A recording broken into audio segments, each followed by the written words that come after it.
प्रदेश में निकाय चुनाव कराने को लेकर ये बड़ी खबर है। एक साथ सभी निकायों के चुनाव कराने को लेकर महत्वपूर्ण जानकारी। राजस्थान के अंदर पंचायती राज चुनाव को लेकर बिगुल है वो बच चुका है। हर गांव और हर ढाणी से एक ही आवाज आ रही थी, राजस्थान के अंदर पंचायती राज चुनाव। पंचायती राज चुनाव लड़ने वाले जो उम्मीदवार थे उनको भी एक बड़ा झटका है वो लग सकता है। दूसरी ओर राजस्थान के अंदर जो नए जिले बनाए गए हैं उन जिलों में ईवीएम मशीनों का जखीरा भी अब पहुंच चुका है। और राजस्थान के अंदर बात की जाए तो पंचायती राज चुनाव, चाहे सरपंच के चुनाव हो, प्रधान के हो, प्रमुख के चुनावों को लेकर सरकार ने पूरी की पूरी तैयारी है वो अपने स्तर पर कर ली गई है।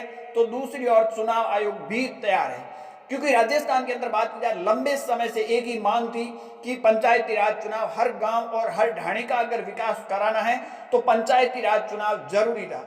परंतु सरकार ने इस पंचायती राज चुनाव को डिले करने की काफी कोशिश की, परंतु आखिरकार हाई कोर्ट की फटकार लगी और हाई कोर्ट ने कहा था कि अप्रैल से पहले पहले राजस्थान के अंदर पंचायती राज चुनाव है वो कराया जाए। अब राजस्थान के अंदर जो खबर निकलकर सामने आ रही है कि फरवरी महीने की 25 तारीख के बाद में चुनावों की सरगर्मियां तेज हो जाएगी और आचार संहिता भी लगने की संभावना जताई जा रही है। साथ में अगर बात की जाए तो राजस्थान के अंदर मार्च के पहले वीक से लेकर और मार्च के लास्ट तक है पूरे राजस्थान के अंदर पंचायती राज चुनाव है वो कराए जाएंगे। हालांकि इस पर अभी तक कोई स्थिति क्लियर नहीं हुई है कि वन स्टेट वन इलेक्शन के तहत चुनाव कराए जाएंगे या नहीं कराए जाएंगे। इस पर सरकार की कोई भी प्रतिक्रिया नहीं आई। परंतु दूसरी ओर अगर बात की जाए तो पंचायती राज चुनाव लड़ने वाले जो उम्मीदवार थे उनको भी एक बड़ा झटका है वो लग सकता है। क्योंकि बात की जाए तो राजस्थान की सरकार ने, आपने देखा होगा, 3 अलग अलग बयान आए हैं। राजस्थान की विधानसभा से एक अलग बयान आया है और उसके बाद में उप मुख्यमंत्री बिल्कुल चुप रहना, और दूसरी ओर बात की जाए बीजेपी के प्रदेश अध्यक्ष मदन राठौड़ का बयान आना। उसके बाद में जो पंचायती राज चुनाव लड़ने वाले जो उम्मीदवार है उनको एक बड़ा झटका ये लगा है, क्या 2 से अधिक संतान वाले क्या पंचायती राज चुनाव लड़ पाएंगे, चाहे सरपंच का हो, प्रधान का हो या प्रमुख का। और दूसरी ओर पंचायती राज चुनाव लड़ने के लिए क्या एजुकेशन 10वीं और 12वीं अनिवार्य है या फिर एजुकेशन नहीं है तो भी चुनाव लड़ सकता है। इस पर जब सरकार से विपक्ष ने विधानसभा के अंदर जब सवाल किया तो सरकार का कहना है कि यहाँ एजुकेशन कोई मैटर नहीं करती है। और दूसरी ओर इसी मामले को लेकर बात की जाए तो राजस्थान की उप मुख्यमंत्री दिया कुमारी ने जैसे ही बजट पेश किया तो बजट पेश करने के बाद में मीडिया से जब रूबरू हुई तो मीडिया ने यह सवाल पूछा तो इस पर उप मुख्यमंत्री ने कोई भी जवाब है वो नहीं दिया और निकल पड़ी।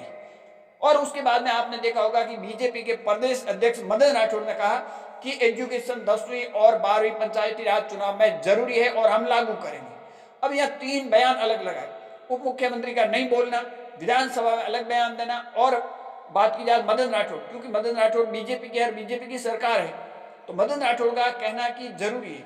इस पर सरकार की तरफ से कोई भी स्थिति अभी तक क्लियर नहीं हुई है कि एजुकेशन जरूरी है या फिर नहीं है।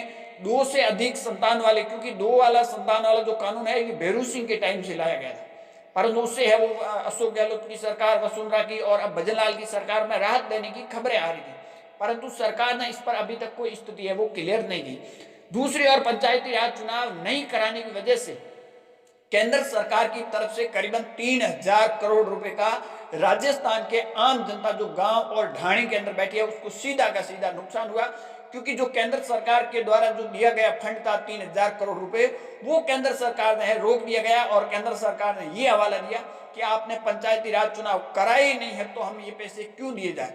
तो ये कहीं ना कहीं एक 3000 करोड़ रुपए का राजस्थान की आम जनता जो गांव और ढाणी के अंदर बैठी है उसको कहीं कहीं एक बड़ा डैमेज हुआ। और उसके बाद में राजस्थान के हाई कोर्ट ने फटकार लगाने के बाद में अब राजस्थान के अंदर जो खबरें निकल कर आ रही है कि बात की जाए तो मार्च के 25 तारीख के बाद में राजस्थान के अंदर पंचायती राज चुनाव की सरगर्मियां हैं वो तेज होती हुई आपको नजर आएगी। आपकी इस पर क्या राय कमेंट सेक्शन जरूर देना।